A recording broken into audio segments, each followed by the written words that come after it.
tanamkan iman orang ka diri orang, bukakan hati orang, pelaken supaya tumbuh subur, bejakan ke anak orang, bejakan ke pemajikan orang, bejakan ke incu-incu orang, sing hade Nabi akhir zaman mah lain Isa, lain Musa, lain Uzair, tetapi Kangjeng Nabi Muhammad sallallahu alaihi wasallam nyata syahida langsung Allah dengan dalil hujah diberi Al-Qur'anul.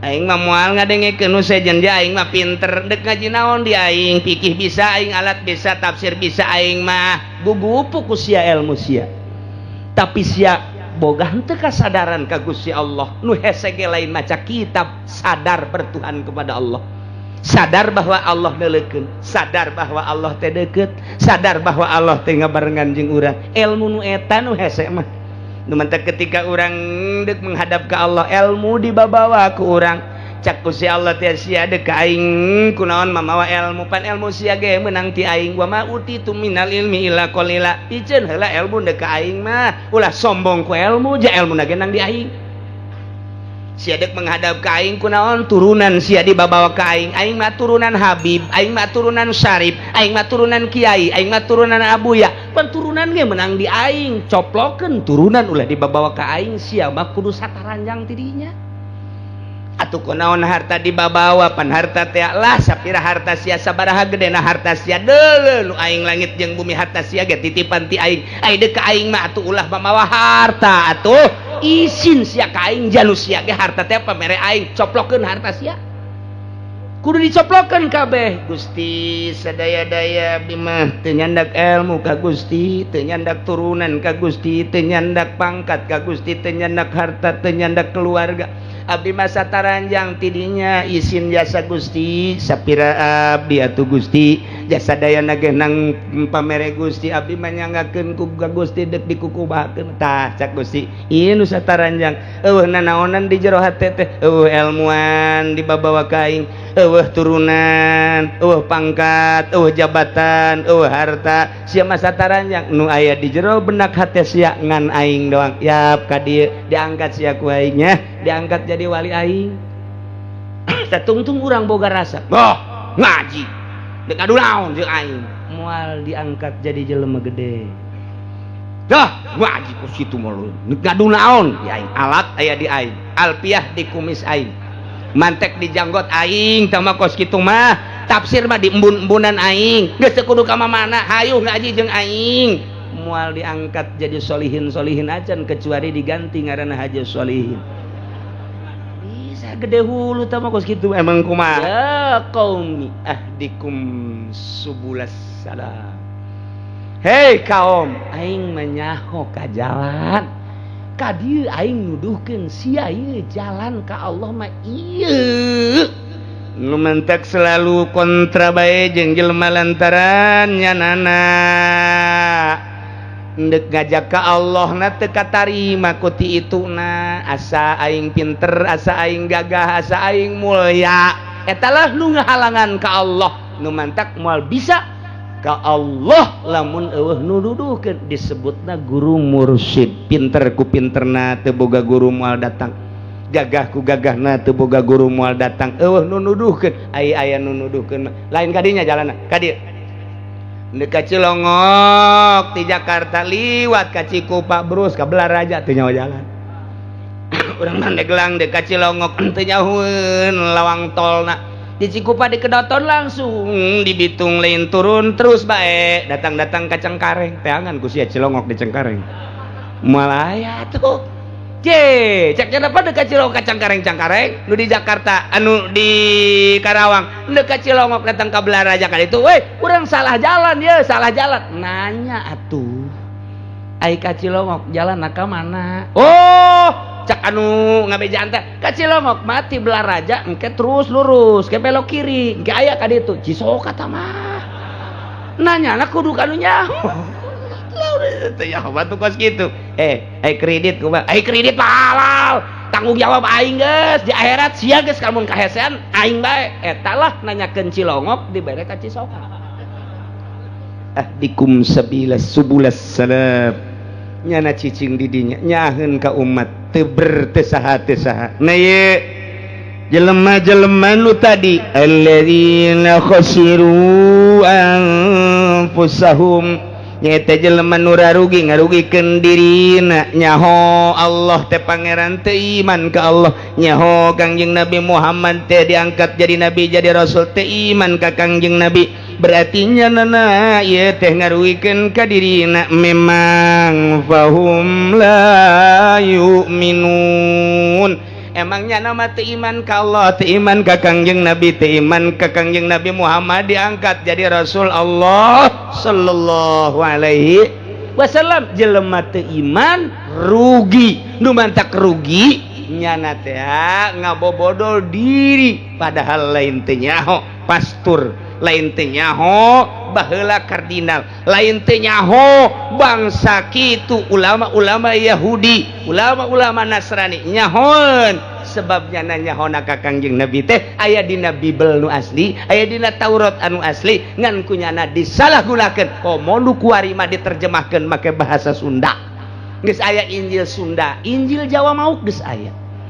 Geus aya. Nah kuari mah asup urang ka hotel, dibuka ku urang lacina di dinya aya kitab suci Injil.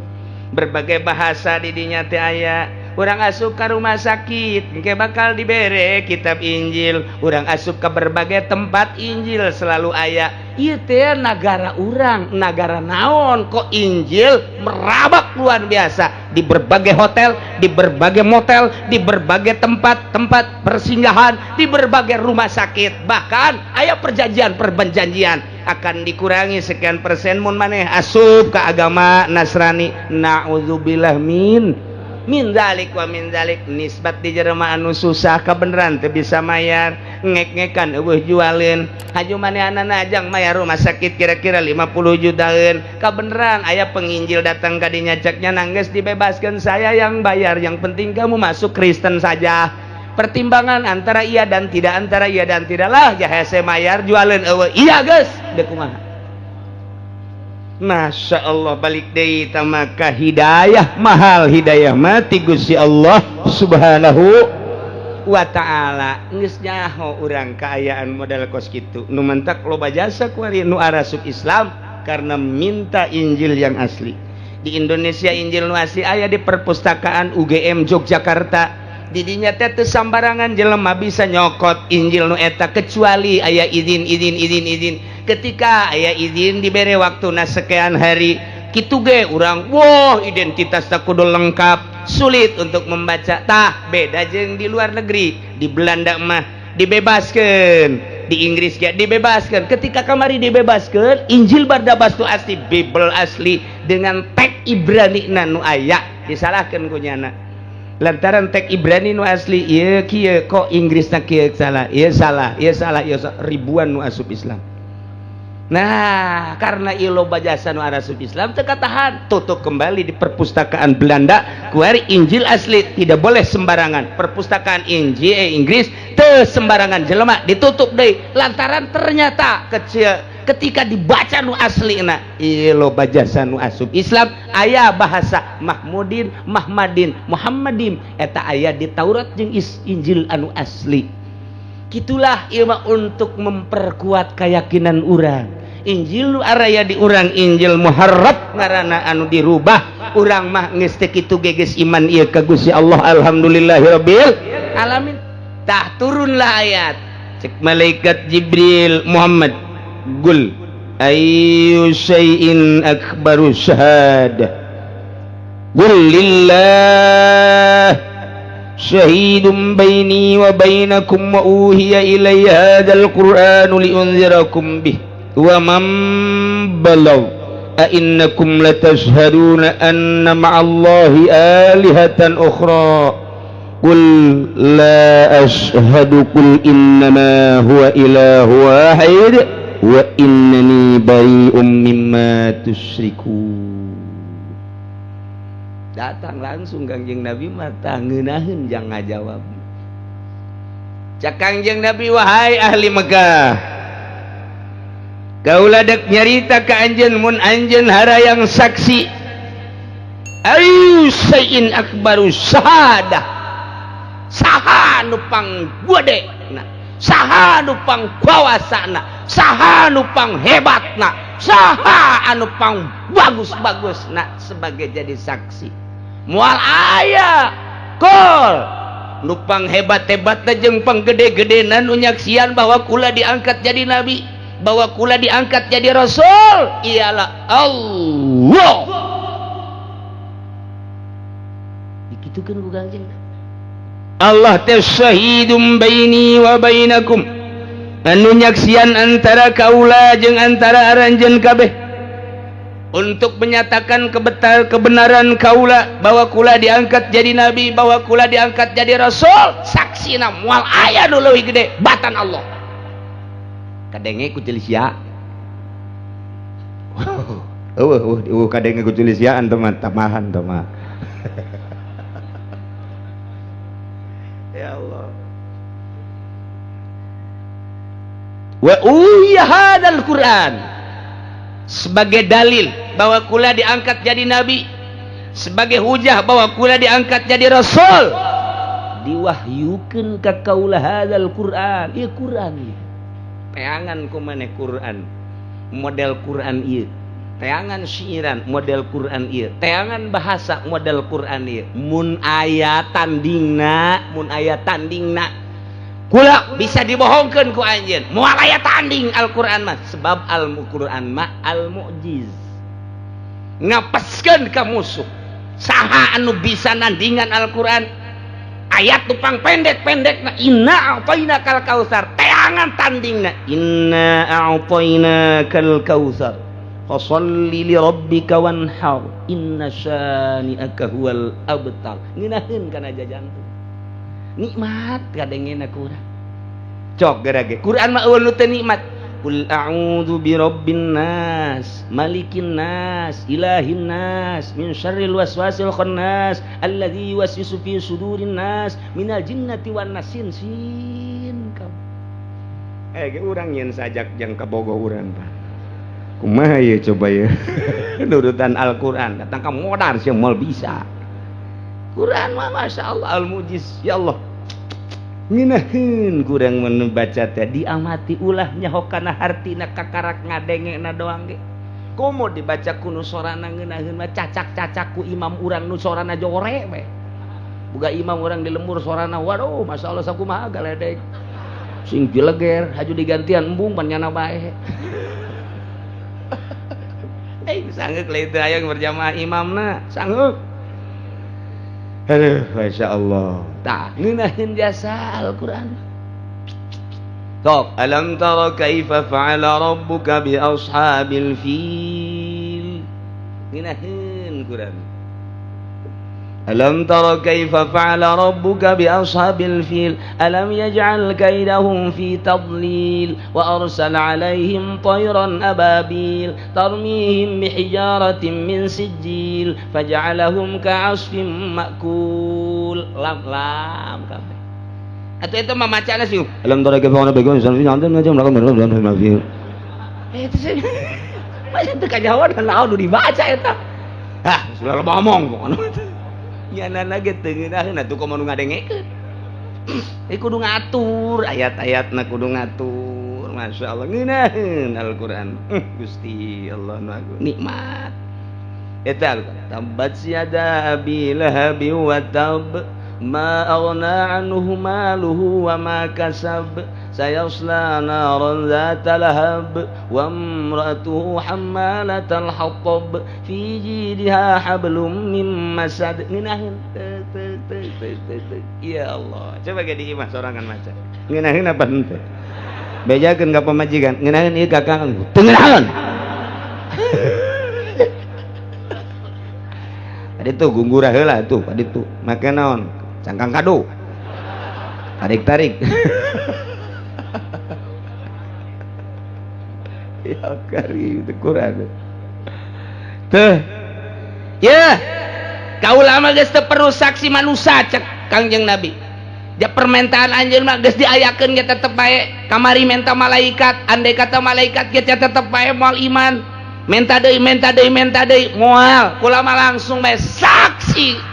Nu nyaksian kaula bahwa kaula diangkat jadi nabi, kaula diangkat jadi rasul. Allah syahidum baini wa bainakum nu nyaksian antara kaula jeung antara anjeun Allah dalil bahwa kula diangkat jadi nabi diangkat jadi rasul wa uhiya ilayya hadzal Qur'an Allah nurunkeun wahyu ka kaula bentukna Al-Qur'an sanu bisa coba ayo nyen seperti Al-Qur'an teh Quran dalil bahwa kaula teh nabi kaula teh rasul tujuanana nu mantap kaula diangkat jadi rasul dibere mukjizat Al-Qur'an liunzirakum bihi wa man balagh maksudna endek nyin peringatan dek mere peringatan nyingsinan khususna ka ahli Mekah ka aranjeun kabeh umumna santero manusia sadunya bahwa menurut ka Allah dibere sorga bahwa lamun teu nurut ka Allah dibere neraka iman ka kaula dibere sorga teu iman ka kaula kula diangkat jadi rasul teu iman neraka liunzirakum bih bahkan kaula mere peringatan teh wa mambalau jeung ka jelema anu datang Al-Qur'an ka manehanana ai baheula mah langsung Kangjeng Nabi na berhadapan jeung ahli Mekah ai urang mapan ieu teh teu kaasupkeun ka peringatan ulah disangka teu asup urang kana liunzirakum lantaran urang kaasupkeun kana ayat wa mambalag kaula cek Kangjeng Nabi diangkat jadi rasul dibere mukjizat Al-Qur'an ya tujuanana teh endek mere peringatan ka jelema-jelema anu berhadapan jeung kula atawa ka jelema nu datang Al-Qur'an ka manehanana 14 abad nu silam Kangjeng Nabi hirup kemudian wafat ngalih Kangjeng Nabi teh lain wafat nah kuari tahun 1400 sekian 2012 ieu teh Al-Qur'an masih didengungkeun ku para ustad para kiai urang teh asup kana ucapan wa mambalah berarti urang teh kuari keur diperingeti ku Kangjeng Nabi urang Kangjeng Nabi Muhammad sallallahu alaihi wasallam teu kudu berhadapan langsung jeung Kangjeng Nabi jeung Al-Qur'an emang kumaha gitu ieu wa mambalag liunzirakum kaula nyingsieunan ka aranjeun supaya iman ka Allah iman ka kaula berhadapan jeung anjeun kuari oge jeung jelema anu kadatangan Al-Qur'an di mana bae iraha bae sebab cek Kangjeng Nabi man balaghul Qur'an fa ka'annama ra'an nabiyya wa kallama saha jelema anu datang Al-Qur'an ka manehanana sarua jeung ningali Kangjeng Nabi jeung sarua jeung berbicara jeung Kangjeng Nabi Muhammad sallallahu alaihi wasallam urang keur maca Al-Qur'an sarua jeung keur neuleuh Kangjeng Nabi urang maca Al-Qur'an sarua keur diomongan ku Kangjeng Nabi teu ka zamanan urang jeung Kangjeng Nabi tapi Al-Qur'anna didengungkeun diuraykeun dibacakeun sarua jeung neuleuh Kangjeng Nabi jeung ngadengekeun ucapan Kangjeng Nabi Muhammad sallallahu alaihi wasallam alhamdulillahirabbil asal ulah yang muatan-muatan baik kiai na ulah cara kiai golka nguraykeun aya muatan dibayar gede kenceng dibayar leutik kendor teu dibayar teu dibaca kiai koneng teh kos kitu kiai koneng teh kos kitu dek gampang teu sebodoh teman kos kitu we pokona iyalah Kangjeng Nabi kadenge ku anjeun ahli Mekah a innakum latashhaduna anna ma'allahi alihatan ukhra apakah sanya anjeun teu yakin nyaksian bahwa babarengan jeung Allah aya pangeran-pangeran nu sejen inkari eueuh ulah dibarengkeun pangeran jeung patung-patung ulah dibarengkeun pangeran-pangeran jeung arca-arca ulah dibarengkeun pangeran-pangeran jeung kedudukan-kedudukan ulah dibarengkeun pangeran Allah jeung tahta kerajaan eueuh nu ngabarengan ka pangeran hiji pangeran mah gol la asyhadu teu nyaksian kaula kana yen pangeran teh di samping Allah aya pangeran-pangeran anu sejen musyrik tabangarana. Wul innama huwa ilahu wahid. Daya deui pasti berarti Allah teh eta ilah wahid hiji hungkul pangeran teh wa inni bari mimma tusyrikun. Sanyana kaula mah bebas, sanyana kaula mah lubar bersih, tidak pangeran-pangeran nu ku anjeun dimusyrikeun. Anjeun mah kadang percaya ke Allah, anjeun tapi ngabarengkeun jeung Allah aya pangeran teh Lata, aya pangeran teh Uzza, aya pangeran teh Manat jeung aya pangeran-pangeran nu sejen deui nu diteundeun di Sofa, pangeran teh aya pangeran Isap nu diteundeun di Marwa, aya pangeran-pangeran Nailah. Ta eta teh pangeran-pangeran nu ku anjeun dipangerankeun musik anjeun ka ulama wa innani bari'um mimma tusyrikun. Sanyana ka ulama jelas bebas bersih tina pangeran-pangeran nu disekutukeun ku anjeun. Hiji pangeran mah ilahu wahid. Dakwah Kangjeng Nabi pohara jasa menghadapi ahli-ahli Mekah. الذين آتيناهم الكتاب يعرفونه كما يعرفون أبناءهم. Cek ahli Mekah teh kami geus nanyaran-naranyakeun ka Yahudi ahli kitab anu sok selalu nyekelan kana Taurat. Kami geus nyari geus nanya ka Nasrani anu nyekelan Taurat, nyekelan Injil, nyekelan Bibel. Kami geus tanya sugan aya ngaran Muhammad di Yahudi, sugan aya ngaran Muhammad di Nasrani yakni di Taurat jeung di Injil. Kabeh cek ahli Mekah ngaromongna di Taurat jeung di Injil mah. Padahal mah alladzina atainahumul kitab, jelema-jelema nu ku kami dibere Alkitab yakni Yahudi dibere Taurat, yakni Nasrani dibere Injil, ya'rifunahu nyarahun ka Kangjeng Nabi Muhammad sallallahu alaihi wasallam dengan sifatan anu jelas. Aya di mana fi kitabihim dina kitabna nyana teh ngabohong, majar teh cenah di Taurat teh aya Muhammad, nyana ngabohong di Injil teh aya Muhammad. Padahal mah di Taurat aya Muhammad, di Injil ge aya Muhammad. Nyahona ka Kangjeng Nabi teh kama yarifuna abnaahum sakumaha nyarahona nyana ka anakna. Ka anakna di mana bae ge moal kaliru keur dina pagulung-gulung jelema loba ka anak mati lo kaliru. Moal kaliru kadenge suara dogan tah anak aing, ngajerit suarana tah anak aing, lulumpatan seserian tah anak aing. Komo jonghok mah tuh anak aing. Emang kanyahoan anak kanyahoan. Keunina naonna hideungna beda di batur. Kanyahoan. Nyaun nya ka Kangjeng Nabi Muhammad teh sakumaha nyahoana ka anakna moal kaliru setik-etik acan. Naon nu mantak nyaho? Lantaran tertera dina kitab Injil, tertera dina kitab Taurat aya. Wa kuari tahrib dirubah. Kangjeng Nabi Isa alaihi salam teh keturunan Yahudi, urang Yahuda qabilahna, diangkat ku Gusti Allah jadi hamba Allah anu mulya Nabi jeung Rasul. Diberelah kitab Taurat, geus pahamna anu luar biasa Kangjeng Nabi Isa teh terhadap sagala rupa nu gaib-gaib. Di antarana yubriul akmaha wal abrasa, nu buta diusap cager, nu lampang diusap cager, nu setruk diusap cager, nu emah mangan ditiup doang cager, kutil-kutil mangan saukur di deuleu doang cager. Komo cedak mah cager bener.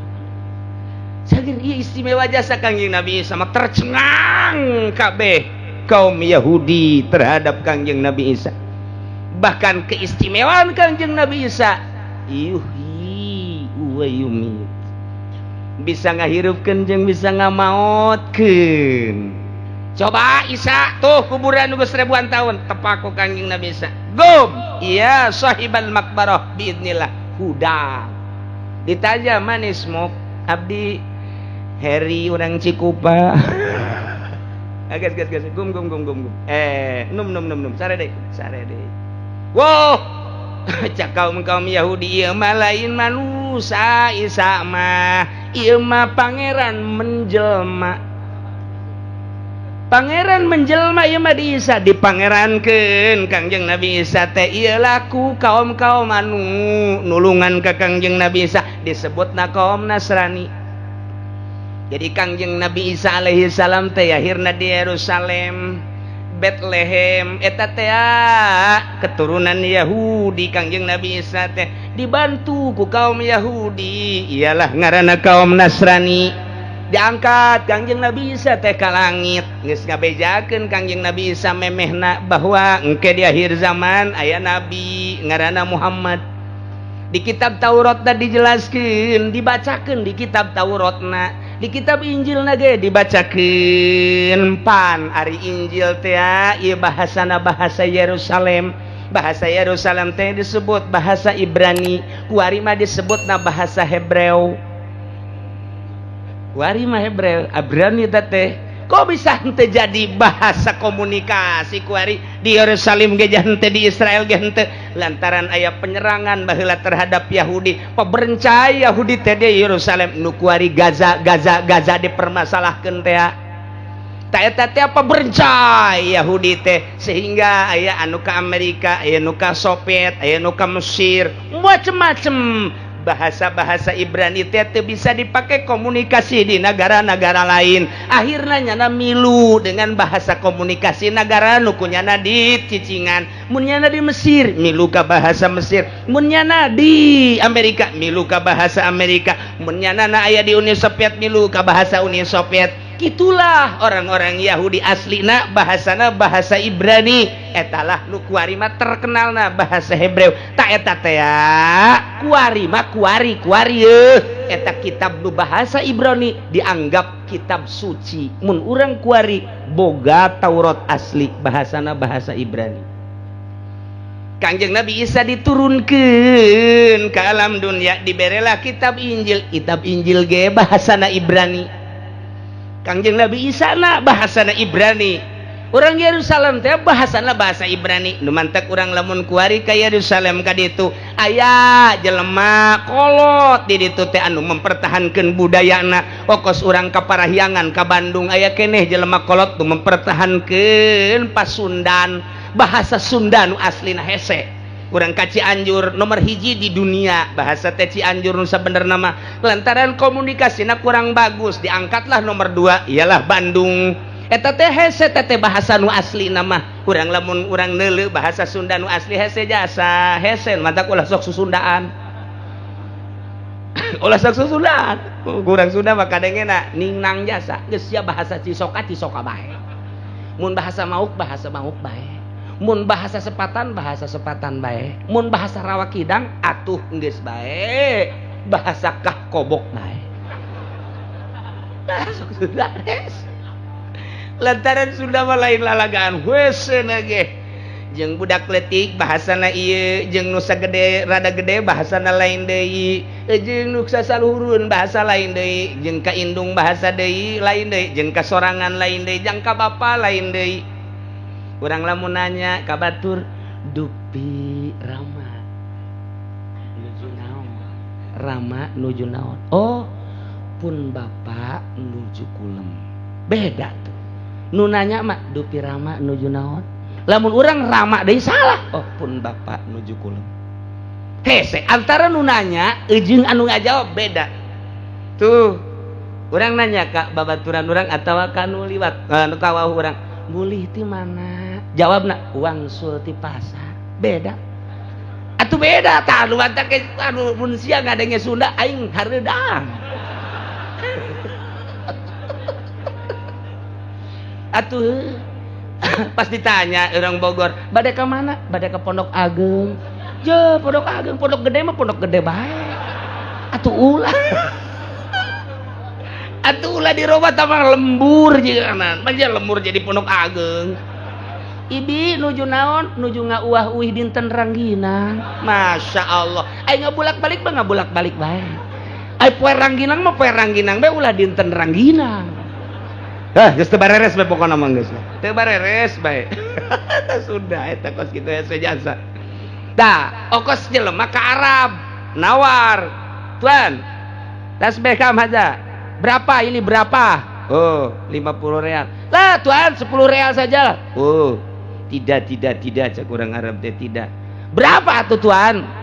Alas, 20 real, 20 real, 20. Tuan, harga mautnya berapa, Tuan? Nyala biasa di Cikupa harga maut. Cak tuh ye, cak urang ada bro, harga maut. Caknya harga paeh sabaraha, pan urang mah biasa harga ada matinya berapa kan gitu. Atuh bisilah di dia dibawa ke Arab, moal beres atuh. Nanyakeun harga mati pan. Jadi harga maut, teu beres. Cak urang ada bro, majnun ente. Edan sia, nanyakeun harga paeh segala. Moal beres. Nah, iya Ibrani teh aya kelek kuari lamun urang ka sesepuh Ibrani, ka sesepuh Israel Yerusalem make bahasa Ibrani. Nah, urang lamun keur meujeuhna tahun baruan dibaca Injil asli make bahasa Ibrani, didengungkeun di berbagai media, dibaca Taurat make bahasa Ibrani. Aya mun teu dirobah mah di bahasa Ibrani. Imam Qurtubi ngajelaskeun, berbagai ahli tafsir ngajelaskeun, ya di antarana dina kitab Taurat aya, dina kitab Injil aya berbahasa Ibrani. Asli bahasa Ibrani na kieu Bibel Ibrani. Hikom maliladim Piklu Muhammadim Zahyudi Fikrai Sende Yefus Salam. Bahasa eta Ibrani. Eta Bibel eta teh diterjemahkan ke orang Belanda menjadi bahasa Inggris. Ngan salah nerjemahkan ke bahasa Inggris tak. Lantaran bahasa Ibrani makos bahasa Arab, aya gundul, aya bahasa make Arab, hese bahasa Ibrani teh. Nah, diterjemahkan ku bahasa Inggris, orang Belanda nu nerjemahkan tina bahasa Bibel nu tadi. Bahasa Inggrisna, his modest is sweetest itself, he is altogether lovely, this is my lover, this is my friend, daughters go Jerusalem. Itu bahasa Inggris. Iya. Atau siapa no understand sih? Tuh dicampur jeung bahasa Sunda pan kos gitu eta. Gitulah bahasa Inggris terjemahan daripada Ibrani make bahasa Inggris. His mouth is sweet as itself. He is no another. He is together lovely. This is my lover. This is my friend. Oh, together. Oh Jerusalem, of Jerusalem. Diterjemahkan ku bahasa Indonesia.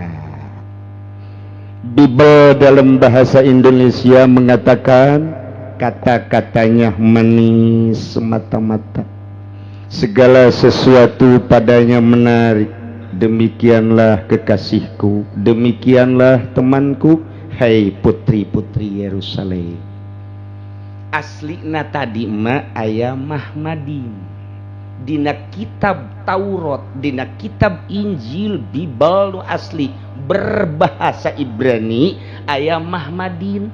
Eta teh bisa dibahasakeun Mahmadin, bisa dibacakeun Mahmudin, bisa dibacakeun Muhammadin, bisa dibacakeun Muhammadin.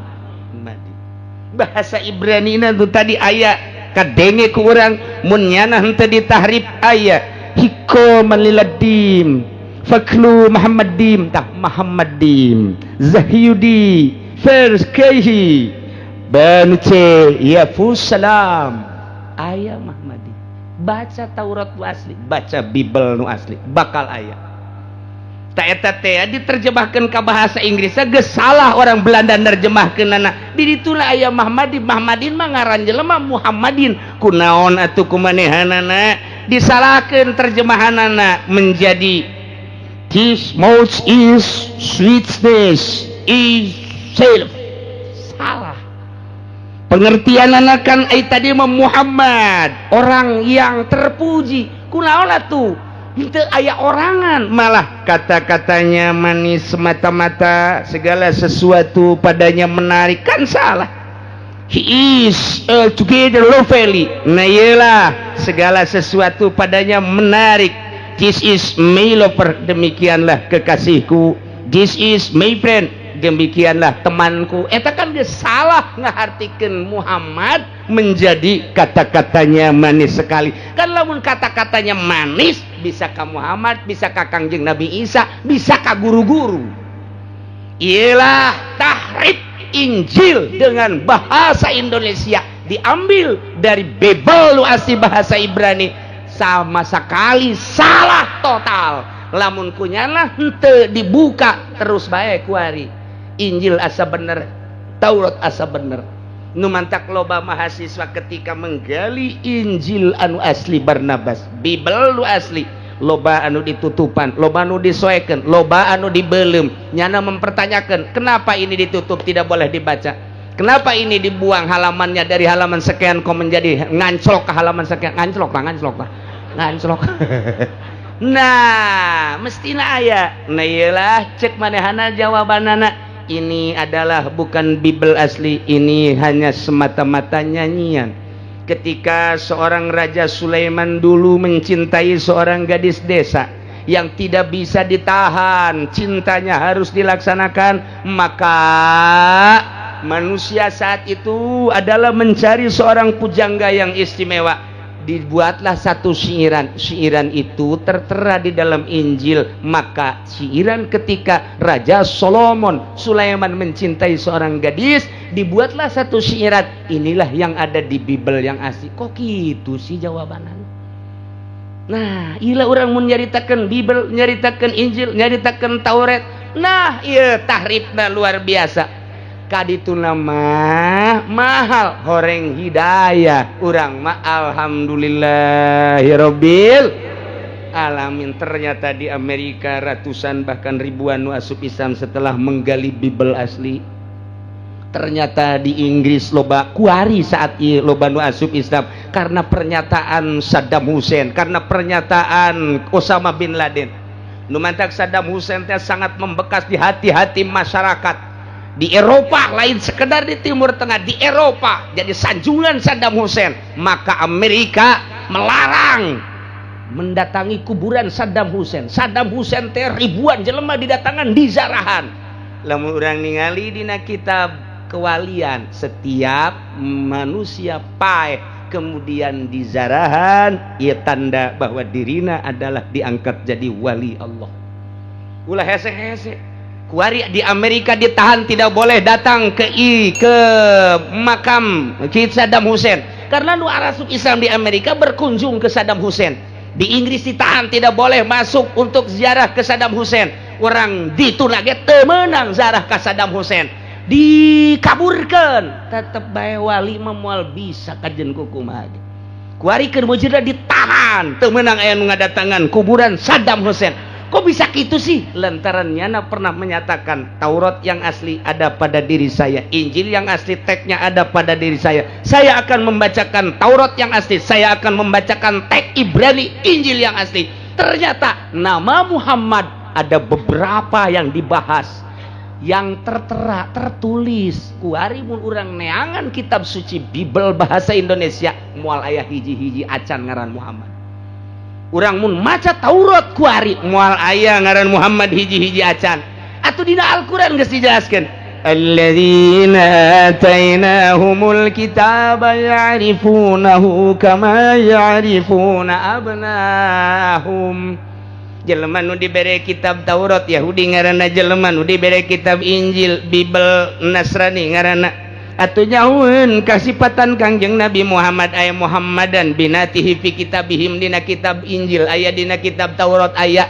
Lantaran kuari ku sebab narjamahkeunana salah, Muhammad dianggap terjemahanana kata-katanya manis semata-mata, segala sesuatu padanya menarik. Atuh eta mah teu dijelaskeun ngaranna, padahal Muhammadin eta teh aya dina kitab Taurat, dina kitab Injil. Geus jana nyaho ka Kangjeng Nabi Muhammad teu seliru sakumaha nyahona ka anakna, moal keliru saeutik ti acan. alladzina khasiru anfusahum fahum la yu'minun.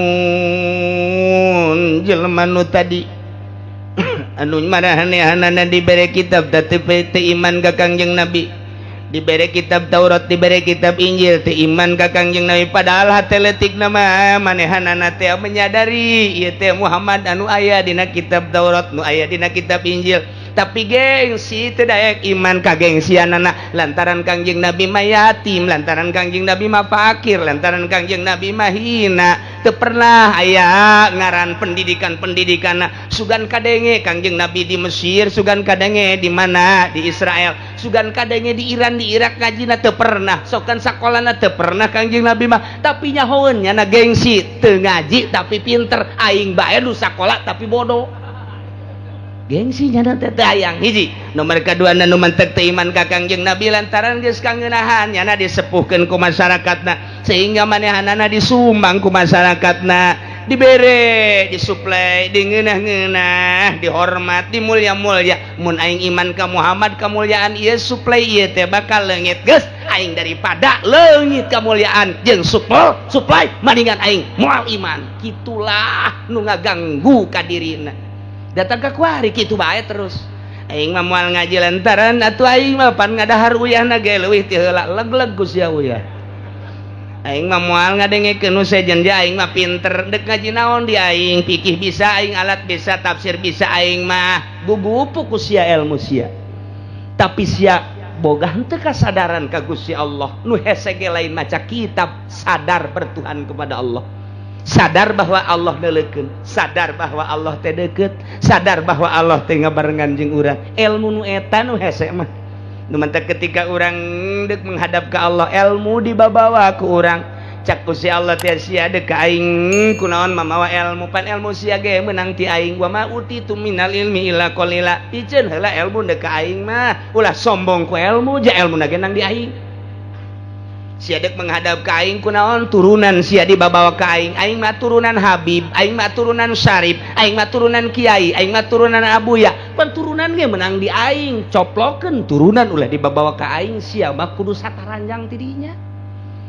Atuh kunaon harta dibabawa, pan harta teh lah sapira harta sia sabaraha gedena harta sia deuleu nu aing langit jeung bumi harta sia ge titipan ti aing. Ai deuk ka aing mah atuh ulah mamawa harta atuh isin sia ka aing janu sia ge harta teh pamere aing, coplokeun harta sia kudu dicoplokeun kabeh. Gusti sadaya-daya abdi mah teu nyandak ilmu ka Gusti, teu nyandak turunan ka Gusti, teu nyandak pangkat ka Gusti, teu nyandak harta, teu nyandak keluarga.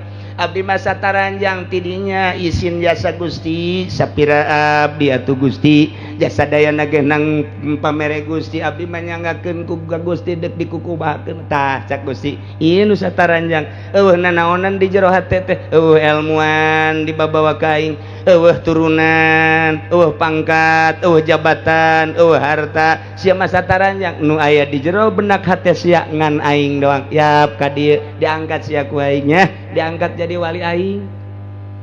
Tatungtung urang boga rasa, boh ngaji deuk adu naon jeung aing, moal diangkat jadi jelema gede. Dah ngaji ku situ mah deuk adu naon di aing, alat aya di aing, alfiah di kumis aing, mantek di janggot aing, tah mah kos kitu mah tafsir mah di embun-embunan aing, geus teu kudu ka mana hayu ngaji jeung aing. Moal diangkat jadi solihin-solihin acan kecuali diganti ngaranna haji solihin. Gede hulu tama kos gitu emang kumaha gitu. Nah nu mantak waliullah mah kulantaran manehana nangis eueuh nanaonan sompral ka saha bae, sebab lawannya nana geus cicing di lawang Allah. Geus aya jelema kiai nu mararengkol teh aku nyana di tepak ka dieu, jalanna ka dieu ieu lawang Allah mah di dieu, sebabnya nana geus aya di lawang Allah. Pamarentah nu salah lain ka dinya deuk ka Allah mah ka dieu ieu salah ieu ditungtun. Pengusaha anu salah ka jalan lain kadinya jalan Allah mah, sebab waliullah mah cicing di lawang Allah deuk dikukumahakeun sabodo sia, dibenci ku sia sabodo ngan aing karunya ka sia ieu lawang Allah mah ka dieu ieu ka dieu ieu ka dieu. Geus ditakolan mah ih sia mah ku sekupi bae ge. Ieu lawang Allah mah anti sekupi, anti umroh ieu ka dieu ieu. atuh sia ieu cenah umroh menghadap ke Allah, Allah na ge kahalangan ku umroh. Ieu ka Allah maka dieu eta kenong picen kenong ieu jalan Allah moal make kenong atuh ieu ka dieu ieu balok picen balok lah ka dieu jalan nyanana cicing di lawang Allah jelema di deuleu kunyana salah si eta tarik salah si eta tarik salah si eta ieu lawang Allah mah ieu ya qaumi ahdikum subulas salam. Hei kaum aing menyaho ka jalan ka dieu aing nuduhkeun sia ieu jalan ka Allah mah ieu nu mentek selalu kontra bae jeung jelema lantaran nyanana ndek ngajak ka Allah na teu katarima ku ti ituna asa aing pinter asa aing gagah asa aing mulya eta lah nu ngahalangan ka Allah nu mantak moal bisa ka Allah lamun eueuh nu duduhkeun disebutna guru mursyid pinter ku pinterna teu boga guru moal datang gagah ku gagahna teu boga guru moal datang eueuh nu nuduhkeun aya nu nuduhkeun lain kadinya jalanna ka dieu neuk ka Cilongok ti Jakarta liwat ka Cikupa Brus ka Belaraja teu nyaho jalan urang mah gelang deuk ka Cilongok teu nyahoeun lawang tolna di Cikupa di Kedoton langsung di Bitung lain turun terus bae datang-datang ka Cengkareng teangan ku sia Cilongok di Cengkareng malaya tuh cek kenapa dekat Cilongok ka Cengkareng nu di Jakarta anu di Karawang dekat Cilongok datang ka Belaraja kali itu weh urang salah jalan ya salah jalan nanya atuh ai ka Cilongok jalan ka mana oh cak anu ngabejaan teh ka Cilongok mati Belaraja engke terus lurus ke belok kiri engke aya ka ditu Cisoka tah mah nanyana kudu kanu nyaho teh ya batu kos kitu kredit kumaha kredit halal tanggung jawab aing geus di akhirat sia geus kamun kahesean aing bae eta lah nanyakeun Cilongok dibere ka Cisoka ahdikum subulas salam nyana cicing didinya nyaheun ka umat teu bertesaha-tesaha na ye jelema-jelema nu tadi alladzina khasiru anfusahum nyata jelema nu rarugi ngarugikeun dirina nyaho Allah teh pangeran teu iman ka Allah nyaho Kangjeng Nabi Muhammad teh diangkat jadi nabi jadi rasul teu iman ka Kangjeng Nabi berarti nyanana ieu teh ngarugikeun ka dirina memang fahum la yu'minun emangnya nama teu iman ka Allah teu iman ka Kangjeng Nabi teu iman ka Kangjeng Nabi Muhammad diangkat jadi Rasul Allah sallallahu alaihi wasallam jelema teu iman rugi nu mantak rugi nyana teh ngabobodol diri padahal lain teh nyaho pastur lain teh nyaho baheula kardinal lain teh nyaho bangsa kitu ulama-ulama Yahudi ulama-ulama Nasrani nyahoeun sebabnya nanyahona ka Kangjeng Nabi teh aya dina Bible nu asli aya dina Taurat anu asli ngan kunyana disalahgunakeun komo nu kuari mah diterjemahkeun make bahasa Sunda geus aya Injil Sunda Injil Jawa mauk geus aya geus aya nah kuari mah asup urang ka hotel dibuka ku urang lacina di dinya aya kitab suci Injil berbagai bahasa di dinya teh aya urang asup ka rumah sakit engke bakal dibere kitab Injil urang asup ka berbagai tempat Injil selalu aya ieu teh nagara urang nagara naon kok Injil merabak luar biasa di berbagai hotel di berbagai motel di berbagai tempat-tempat persinggahan di berbagai rumah sakit bahkan aya perjanjian akan dikurangi sekian persen mun maneh asup ka agama Nasrani naudzubillah min zalik wa min zalik nisbat di jelema anu susah kabeneran teu bisa mayar ngek-ngekan eueuh jualin haju manehanana ajang mayar rumah sakit kira-kira 50 jutaan kabeneran aya penginjil datang ka dinya ceknya nanggeus dibebaskeun saya yang bayar yang penting kamu masuk Kristen saja pertimbangan antara iya dan tidak lah ya hese mayar jualin eueuh iya geus deuk kumaha Masya Allah balik deui tamaka hidayah mahal hidayah mati Gusti Allah subhanahu wa ta'ala geus nyaho urang kaayaan modal kos kitu nu mentak loba jasa ku ari nu arasuk Islam karena minta Injil yang asli. Di Indonesia Injil nu asli aya di perpustakaan UGM Yogyakarta. Didinya teh teu sambarangan jelema bisa nyokot Injil nu eta kecuali aya izin. Ketika aya izin dibere waktuna sekian hari, kitu ge urang wah identitasna kudu lengkap, sulit untuk membaca. Tah beda jeung di luar negeri. Di Belanda mah dibebaskan, di Inggris ya dibebaskan. Ketika kamari dibebaskan, Injil Barnabas tu asli, Bible asli dengan teks Ibrani nu aya disalahkan kunyana. Lantaran teks Ibrani nu asli ieu kieu kok Inggrisna kieu salah, ieu salah, ribuan nu asup Islam. Nah, karena iloba jasa nu asup Islam teu katahan, tutup kembali di perpustakaan Belanda, kuari Injil asli tidak boleh sembarangan. Perpustakaan Injil Inggris teu sembarangan jelema ditutup deui lantaran ternyata ketika dibaca nu aslina iloba jasa nu asup Islam aya bahasa Mahmudin, Muhammadin eta aya di Taurat jeung Injil anu asli.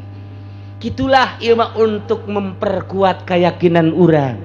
Injil nu araya di urang Injil muharraf ngaranna anu dirubah, urang mah geus teu kitu geus iman ieu ka Gusti Allah. Alhamdulillahirabbil alamin. Tanamkeun iman urang ka diri urang, bukakeun hate urang, pelakeun supaya tumbuh subur, bejakeun ka anak urang, bejakeun ka pamajikan urang, bejakeun ka incu-incu urang. Sing hade nabi akhir zaman mah lain Isa, lain Musa, lain Uzair, tetapi Kangjeng Nabi Muhammad sallallahu alaihi wasallam nyata syahidah langsung Allah dengan dalil hujah diberi Al-Qur'anul Karim. Wa man azlamu mimman iftara 'ala Allah, saha nu pangleuwih zalim-zalimna tibatan jelema anu nyieun karusakan, nyieun kabohongan, nyieun ka Gusti Allah kabohongan, au kadzaba bi ayati atawa ngabohongkeun ka ayat-ayat Allah. Geus pugu dina Ibrani na aya ngaran Muhammad, kunyana dieuweuhkeun etalah jelema pangjahat-jahatna. Geus pugu ngaran Muhammad tertera dina kitab Injil, tetapi kunyana dieuweuhkeun etalah jelema nu pangbloon-bloon pangjahat-jahatna. Matak dijelaskeun di dieu waman azlamu lupang zalim-zalimna tibatan etalah penginjil, tibatan etalah pentaurat, penerjamah, pemimpin anu kumaha, anu ngagawe-gawe nu nyieun kabohongan ka Gusti Allah atawa ngabohongkeun ka ayat-ayat Allah. Etalah jelema anu kos kitu, innahu la yuflihul zalimun. Sanyana kalakuan la yuflihu zalimun, moal bahagia, moal senang jelema nu zalim, ngazalim ka dirina padahal nyana nyaho Muhammad teh bener tapi dizalim dirina, moal bahagia padahal nyahoeun pangeran teh Allah allazi khalaqas samawati wal ard, nyana teh nyahoeun jadi da Taurat jeung dina Injil lagi aya tapi nyana tetep bae gengsi. Iyalah jelema zalim etalah anu la yuflihuz. Tuh wadah masa pira wadah aya Innova herang jasa barang kaluar awewe di jero Innova hideung lah, Innova hideung nu ngeusiana tersep aing mah aya nu naik 08 brek wah klakson ge parem dak lawangna ge geus eueuh relan geus teu bisa ditutupeun. Ai keluar Masya Allah, Gusti Allah bintang film internasional. Ya Allah, ieu mah pohara jasa. Geus teu kadeuleu tah, angkot teu kadeuleu. Teu kadeuleu, nu kadeuleu adalah bibirnya. Bibirnya yang merah. Waduh. Teh jadi kumaha nu diwadahanana? Kumaha nu diwadahanana? Awak kurang di bagusan make Samarenda, make bagus, make baju luar biasa, wah jutaan, tapi di jerona pinuh ku hasud, galbuna ruhna acak-acakan lah. Atuh paling ya orang betah jeung nyana saminggu 2 minggu kadituna teu betah kunaon hasud melulu. Tapi orang babarengan jeung jelema duh samping nage tilok diistrika boro-boro Samarenda menang meli tas dibeli dipake terus diseuseut eta ku sebab tadi istri ka kosper bae nikel tapi masya Allah hatina bening hatina bersih nikmat babarengan jeung nyana urang babarengan jeung nyana begitu naik urang teu boga duit tenang dibayaran ceuk waduh ngeunaheun jas urang lapar asup ka restoran keun bae tong ulah dipake duit teh mah duit ieu bae ya Allah ya Rabbi meunang aya kauntungan dibere jelema teh nu mere 500.000 tajang maneh bae kula moal tinggal catet bae ge sabaraha beakna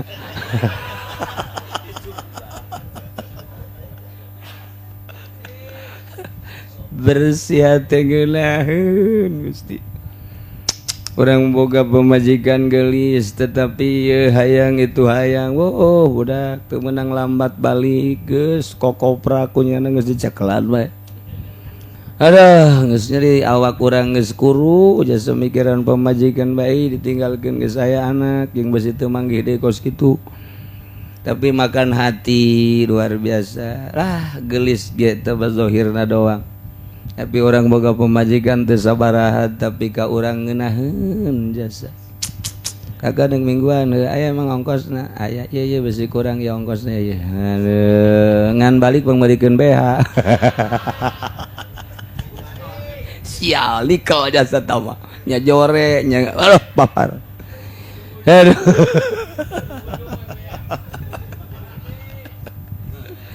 ngeunaheun mun ka urang teu boga pemajikan senang hate aya bae di lembur aya nu maot ka moal tahlilan gitu moal paruh ya geus kajen teh moal mangabejaan bae pan ngeunaheun tah sakalina ngariung balik emang teu mah berkat kan teu berkat teh tinggal lah berkat ieu ceuk nu penting mah kakana we balik masyaallah masyaallah masyaallah teu perlu berkat kula nu penting kakak jeung nu dihandapna aya keneh teu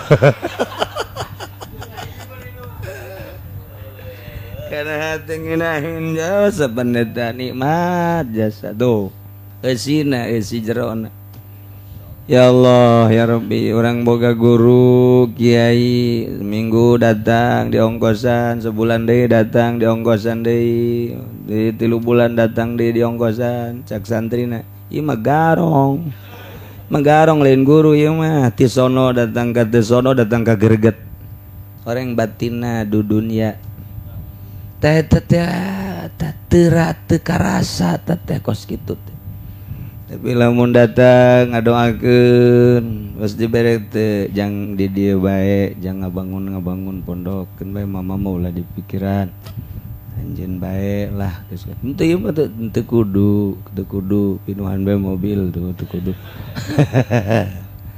jadi ngeunaheun oh berarti bener-bener ngadoakeun ikhlas sono engke ge murid ge ka urang teh batinna eueuh nu dipake kahayang di murid nu aya di leungeun murid dunya nu aya di murid teu dipake kabita ku guru atuh sono bae tah eta teh kos kitu hijab teh loba nu barisa ngaji haju ka belah dieuna aya silaturahmi mah mangga asal ulah aya kahayang di luar silaturahmi bersih hati guru mentak diangkat jadi wali hese teu kunaon eueuh nanaonan di jero hatena iwal tihayang li izharil haq hubbun nas li izharil haq wali ibadihim anil wasawis syaitaniyah ta eta teh hubbul khalqi wa ibanaun gitu ngaranna wa ibaduhum anil wasawis eta bae hiji teu hayana naon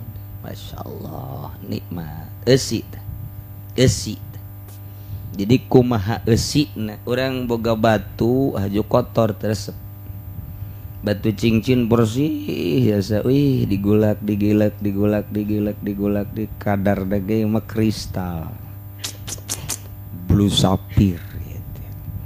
Cek orang lembur mah bilau sapir dek blue dek bilau sabor kumaha sia bae atau emang siapa kaya wanangan ka bilau na doang atau bilau bae bilau sapir guys teh bening cacat resep hargana mahal hati urang lamun bersih jelema bakal resepkeun bae gitulah jadi manusia eta awak eta kerangka eta adalah wadah nu diwadahanana ruh eta awak zaman eta kumaha nu ngeusian zamanna kuari tempat kumaha nu ngeusian di eta tempat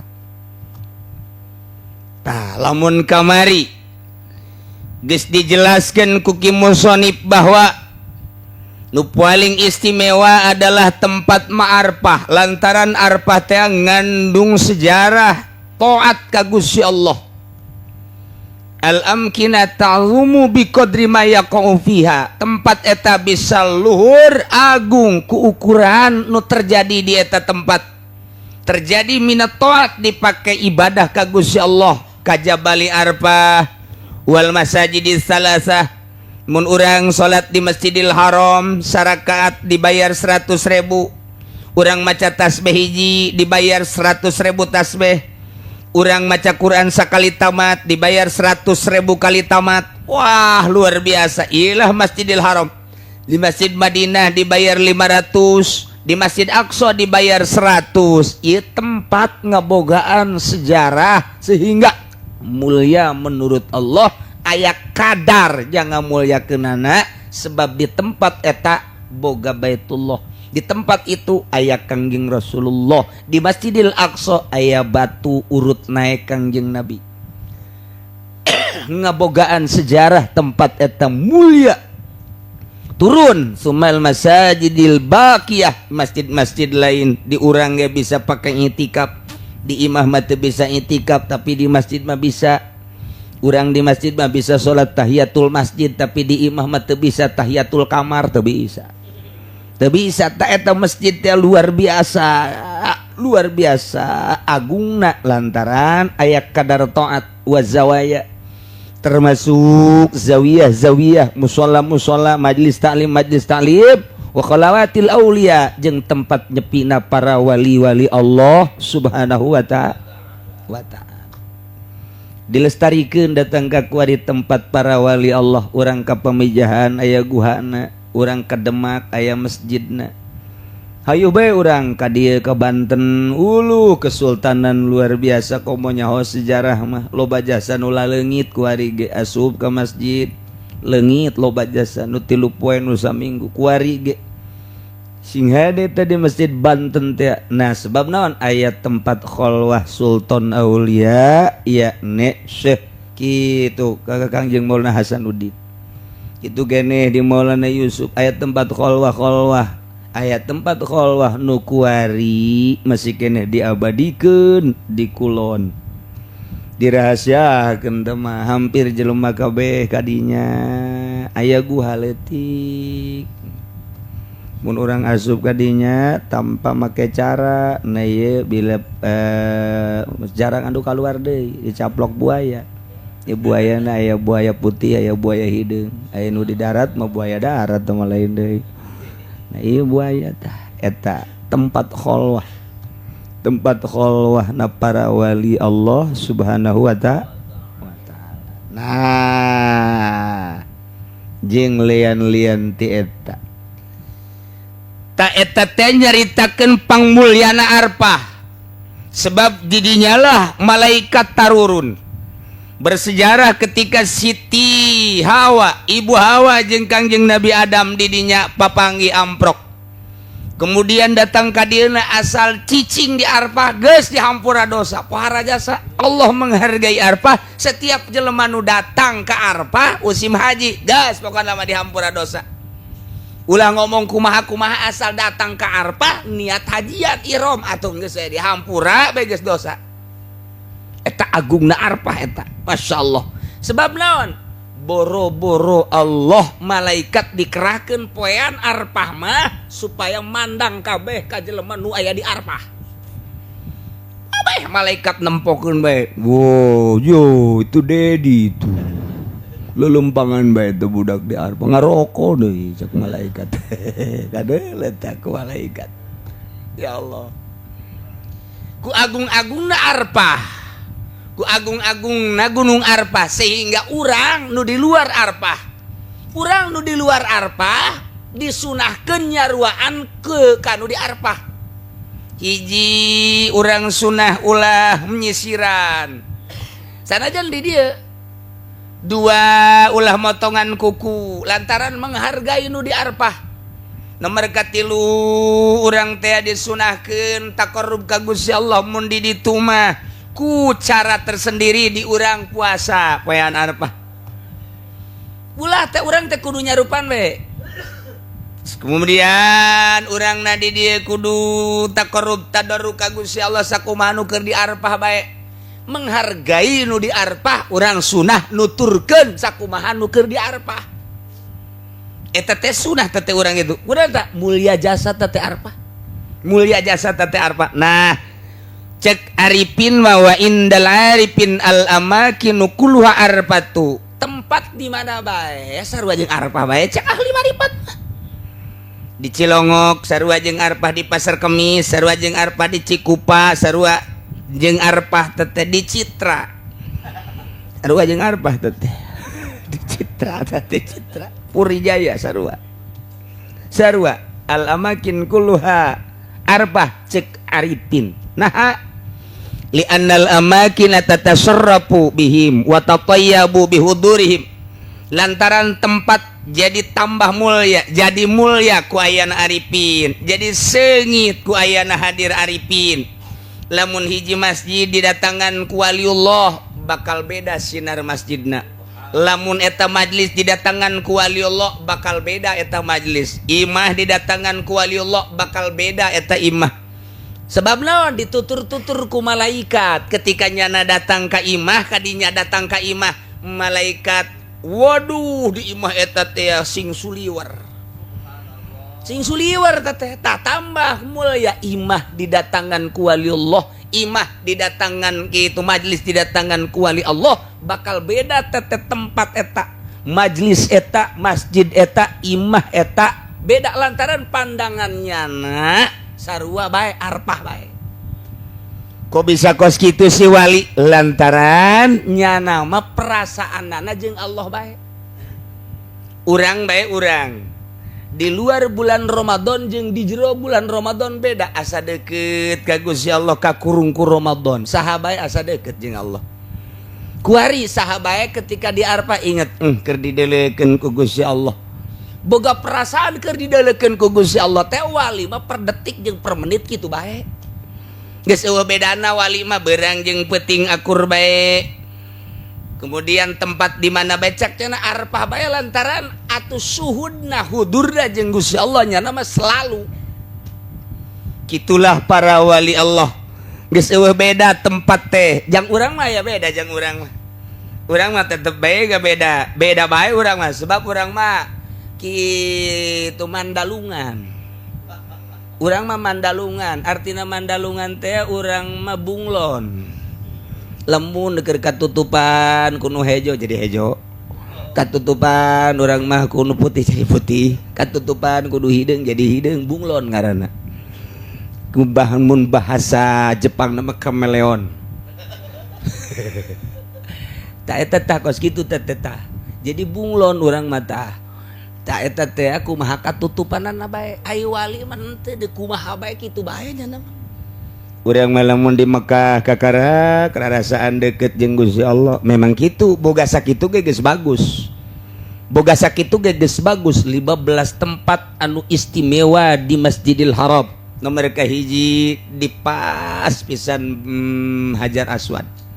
Eta mah geus moal aya tanding. Nomor kadua di Multazam. Nomor katilu di Hijir Ismail moal aya tanding. Kaopat di Makom Ibrahim moal aya tanding. Kalima di pas rukun Yamani. Di rukun Yamani teh malaikat wah loba jasa dinya mantak doana cek Kangjeng Nabi mun bisa jang di dunia jang di akhirat.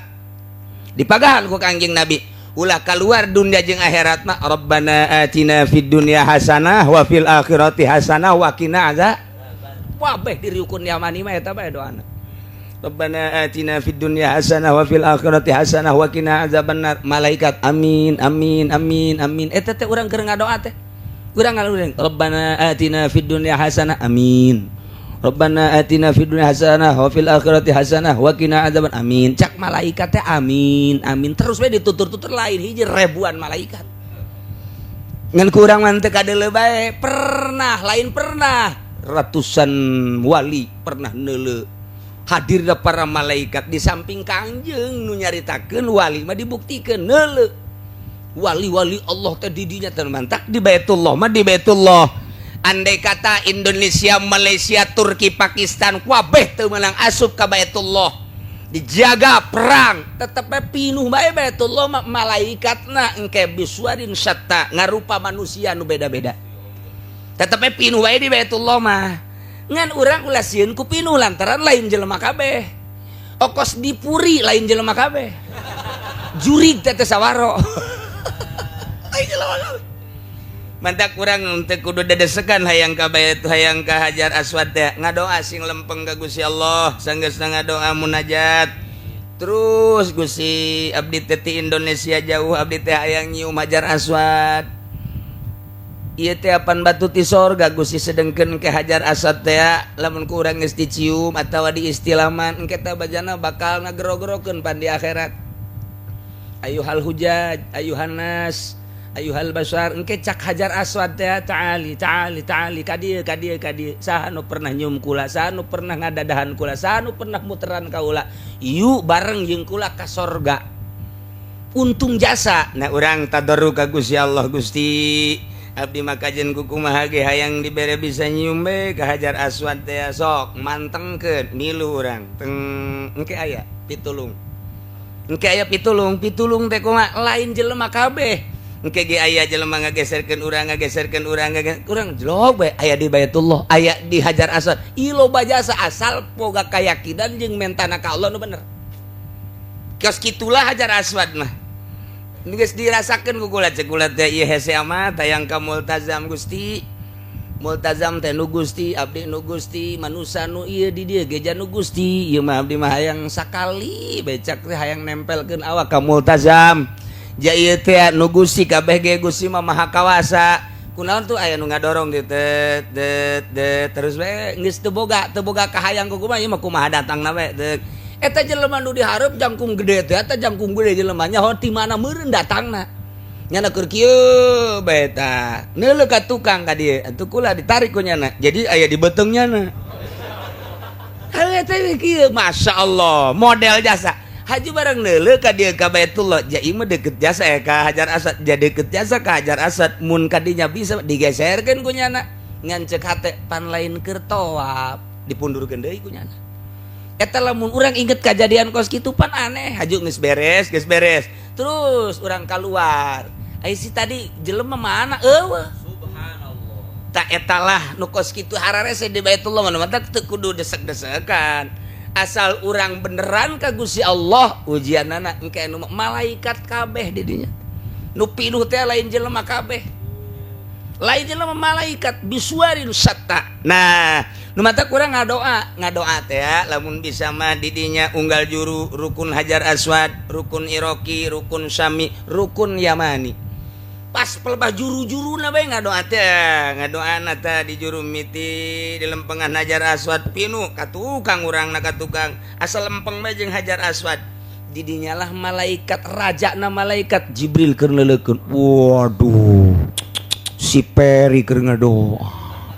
Didengekeun ku nyana hayang naon ieu jana hayang naon coba hayang naon zawijni zaujatan yang denok cek jalan kadege ku jana diusulkeun ka Gusti Allah Gusti ya kitu ngadoana bere cek Gusti Allah bere bener bae begitu datang ke Indonesia Masya Allah aya nini umur 60 tahun bode jasa salah kira Pak hayangan kanyana jadi doa teh ulah sembarangan terus ka rukun Iraqi ka rukun Syami lempengan juru teh lain lalagaan teh doa teh mana deui mizab teh kitu naon gara-garana pancuran emas eta teh selalu tidak emas di jeuna, selalu tidak emas, lain emas Yono, emas beneran. Eta engke diganti deui disimpen, diganti deui disimpen, diganti deui disimpen, aya sejarahan, dibangun sekian sampai sekian, diganti deui sekian dana namu. Eta teh aya perpustakaan, aya museum Baitullah khusus di Mekah teh anu urang hese mun mendekadinya kecuali aya tanda tangan raja. Nah, ieu museum timimiti batu datang ka dibangun aya kabeh museumna. Jadi teu sembarangan eta teh teu bisa asup ka dinya. Kuncina ge luar biasa sebab ieu mah sangat bersejarah. Tak eta teh mizab, kemudian sekitar haram. Tak eta aya 15 tempat di Hijri Ismail ngan mun urang bisa asup ka jero Baitullah urang kudu ngaragap dada. Nya ge mulia Baitullah tapi pantes henteu awak kos urang asup ka Baitullah. Nantak Soeharto begitu asup ka Baitullah, kiai nu nyarahun di Indonesia moal kebal umurna. Bener bae lengser can balik ka Indonesia geus lengser. Sebab naon? Teu pantes sagede Soeharto asup ka jero Baitullah. Ji kos mayit, ieu mayit teh mulia jasa ahli Allah. Urang keur hirupna teh tilok menyentuh manehanana ulah nyium ka mayit eta, ulah ngaragap ka mayit eta sebabnya na teu maot.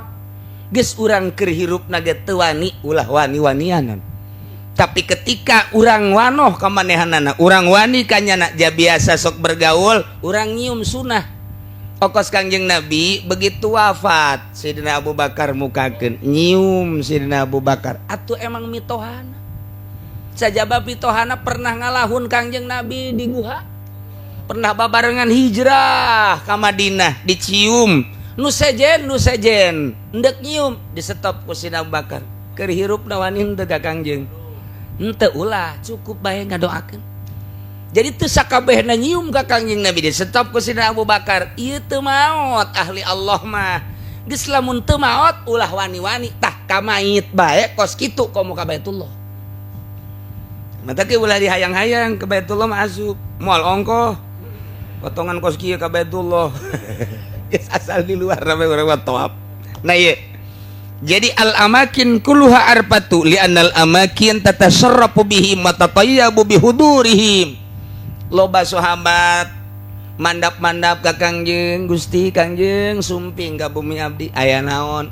Ku abdi dek di cirian tempat tilas cali Kangjeng. Ku abdi pake di alep berkah we Gusti. Mangga cek Kangjeng ke kaditu nya Kangjeng kaditu calikna di mana di cirian kumanehna. Kemudian salat tempat salatna geus teu menang ku usaha ieu paranti aing bae cakna ieu urut Kangjeng Nabi dibere keberkahan luar biasa. Dengan cepatnya na teh plak bae. Kok ieu salat bisa jadi ngeunaheun kieu? Diurut Kangjeng Nabi, diuk diurut Kangjeng Nabi salat cakna indah jasa salat asa kadeuleu bae Gusti Allah. Masya Allah. Atuh urang mah salat diurut bupati. Ya. Atuh nu kabayang korupsi. Tuh, entar sih ada kita lain lalagaan. Iya. Je, ulah sambarangan li annal amakin tatasarrafu bihim wa tatayyabu bihudurihim. Fi dzalika qala syair. Sayun lahu wajabi kullu waqtin lempang ka Gusti Allah tegesan aja ka Gusti Allah. Tiap cicing di hadapan Allah di lawang Allah eta teh qad adalah al pahijatin berbanding jeung 10 munggah haji. Sebab naon asa jeung Allah bae cicing di mana asa jeung Allah bae. Apan kamari geus diceritakeun wa huwal qahiru fawqa ibadihi wa huwal hakimul khabir. Wa huwa Allah ta'al qahiru anu maha kawasa anu maha ngalindih. Ieu diuk urang dilindih ku Allah dipaksa ku Allah, nangtung urang dilindih dipaksa ku Gusti Allah. Ieu sugih urang dipaksa ku Gusti Allah, susah urang dipaksa ku Gusti Allah. Ieu teh lain nang urang kabeh ge nang Gusti Allah. Hirup sia dipaksa titah hirup, gering sia dipaksa titah gering ku Gusti Allah. Sanajan urang teh jadi dokter atawa boga toko obat disebut apotik teh, waya gering mah dipaksa ku Gusti Allah.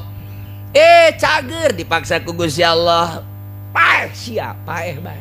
pertahankan coba pae, coba mual bisa pae al-qahiru fauqa ibadih wa huwal hakimul khabir. Nu mantak tak urang lamun geus boga rasa jaka begenang Allah ieu geus bete kudu kukumaha usulkeun ka Gusti Allah jaka begenang Allah ieu nagara pinuh ku korupsi nang Allah atau anu perlu disalakeun teu aya ai kos kitu mah tuh diantepkeun we oh masalah atuh kieu mah makin rusak nang Allah ieu asa teu kaharti atuh emang siapa datang ka dinya teu kaharti teu kaharti urang lamun encan datang kana hakikat ulah waka berhakikat syariat heula urang mah kaditu na moal kaharti ai kieu nang Allah kitu nang Allah mah tuh urang deuk naon ngarapi-rapi tuh pan biasa bakal lakos gitu tah urang mah kakarake datang ka syariat geus ngomong hakikat jeung ngomong syariat lain deui wayah syariat bae ulah waka berhakikat sebab naon sebab nu ngomong kos kitu bang geus teu perlu dahar asal maca subhanallah sebab urang mah mun maca subhanallah tambah lapar sepan urang mah ieu ngaji kakarak ditambah sakiki geus deuleuan jem bae besi teu kaburu ngantri cakin le ye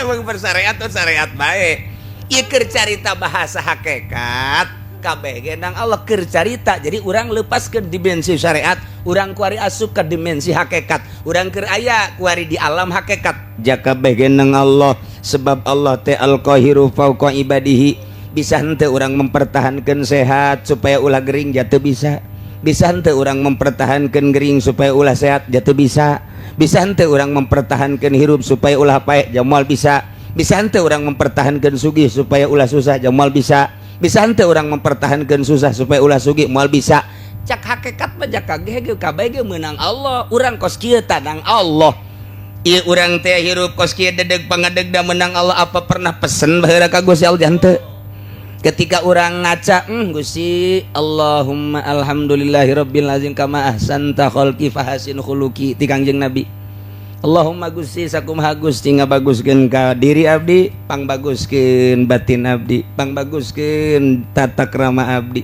budi pekerti abdi sadar berarti menang Allah bagus tah Masya Allah sakitu sok kadaharan duit bupati ge moal aya wali ngadaharan duit di pemerintah moal aya haram teh nisbat di wali mah moal bisa hiber geragagnya na tuh ya Allah ya Rabbi nah iya kayak carita wali anu datang ke Mekah insyaallah urang sambung deui sebab bisa nanggeus wallahu alam.